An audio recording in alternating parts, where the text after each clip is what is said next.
ತಲಪತಿ ವಿಜಯ್ ಅವರು ಬರೀ ತಮಿಳಲ್ಲಿ ಅಲ್ಲದೆ ಕನ್ನಡ, ತೆಲುಗು, ಹಿಂದಿಗಳಲ್ಲೂ ಕೂಡ ಅವರ ಅಭಿಮಾನಿಗಳು ಸ್ವಲ್ಪ ಜಾಸ್ತಿ ಇದ್ದಾರೆ. ಜನನಾಯಕನ್ ಇದು ತಲಪತಿ ವಿಜಯ್ ಅವರ ಕೊನೆಯ ಮೂವಿ ಆಗಿದೆ. ಎಚ್ ವಿನೋದ್ ಅವರ ನಿರ್ದೇಶನದಲ್ಲಿ ಬಿಡುಗಡೆಯಾಗುವ ಈ ಮೂವಿ ಜನವರಿ 9ರಂದು ವರ್ಲ್ಡ್ ವೈಡ್ ಅಲ್ಲಿ ರಿಲೀಸ್ ಆಗಲಿದೆ. ವಿಜಯ್ ಅವರ ಲಾಸ್ಟ್ ಮೂವಿ ಆಗಿರುವುದರಿಂದ ಆಲ್ಮೋಸ್ಟ್ ಆಲ್ 1000 crore ಕಲೆಕ್ಷನ್ ಆಗುವಷ್ಟು ಟಿಕೆಟ್ಗಳು ಈಗಾಗಲೇ ಬುಕ್ ಆಗಿವೆ ಅಂತ ಹೇಳ್ತವೆ.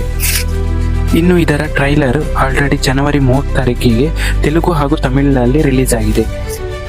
ಇನ್ನು ಇದರ ಮೂವಿ ಟ್ರೈಲರ್ ವಿಷಯಕ್ಕೆ ಬರೋದಾದ್ರೆ ನಂಗೆ ಏನಂತ ಅನ್ಸ್ತಂದ್ರೆ ಇದು ಇವರ ಲಾಸ್ಟ್ ಮೂವಿ ಆಗಿರುವುದರಿಂದ ಇದರಲ್ಲಿ ಬಿಗಿಲ್ ಆಮೇಲೆ ಎಲ್ಲ ಮಿಕ್ಸಪ್ ಮಾಡಿದ್ದಾರೆ ಅಂತ ಗೊತ್ತಾಗುತ್ತೆ. ಬಿಗಿಲ್ ಮೂವಿಯಲ್ಲಿ ಹೇಗೆ ಕೊಟ್ಟಿದ್ದಾರೆ ಅದೇ ಡ್ರೆಸ್ ಸೆಟ್ಟಿಂಗ್ ಎಲ್ಲ ಈ ಮೂವಿಯಲ್ಲೂ ಕೊಟ್ಟಿದ್ದಾರೆ.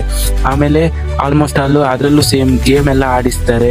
ಇದರಲ್ಲೂ ಸೇಮ್ ಈ ಟ್ರೈಲರ್ ಅಲ್ಲೂ ಕೂಡ ಒಂದು ಹೆಣ್ಮಗುವಿಗೆ ಗೇಮ್ ಎಲ್ಲ ಆಡಿಸ್ತಾರೆ. ಅವ್ರಿಗೆ ಆ ಹೆಣ್ಮಗುವಿಗೆ ಪ್ರಾಬ್ಲಮ್ ಆಗಿದೆ. ಪ್ರಾಬ್ಲಮ್ ಆದಾಗ ಇಲ್ಲಿ ವಿಲನ್ ಇದನ್ನಲ್ಲ, ವಿಲನ್ ಸ್ವಲ್ಪ ರಫ್ ಕ್ಯಾರೆಕ್ಟರ್ ಅನ್ನು ಕೊಟ್ಟಿದ್ದಾರೆ.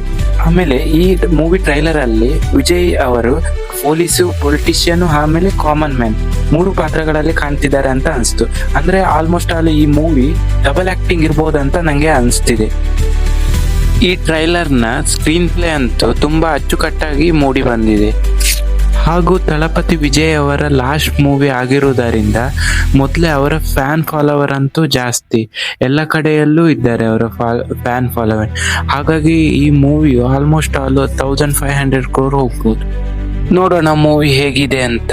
ನೀವು ಕೂಡ ತಲಪತಿ ವಿಜಯ್ ಅವರ ಫ್ಯಾನ್ ಏನಾದ್ರೆ ಆಗಿದ್ರೆ ನನ್ನ ಚಾನಲ್ ಅನ್ನು ಸಬ್ಸ್ಕ್ರೈಬ್ ಮಾಡಿ ಹಾಗೂ ಲೈಕ್ ಮಾಡಿ ಹಾಗೂ ಶೇರ್ ಮಾಡಿ.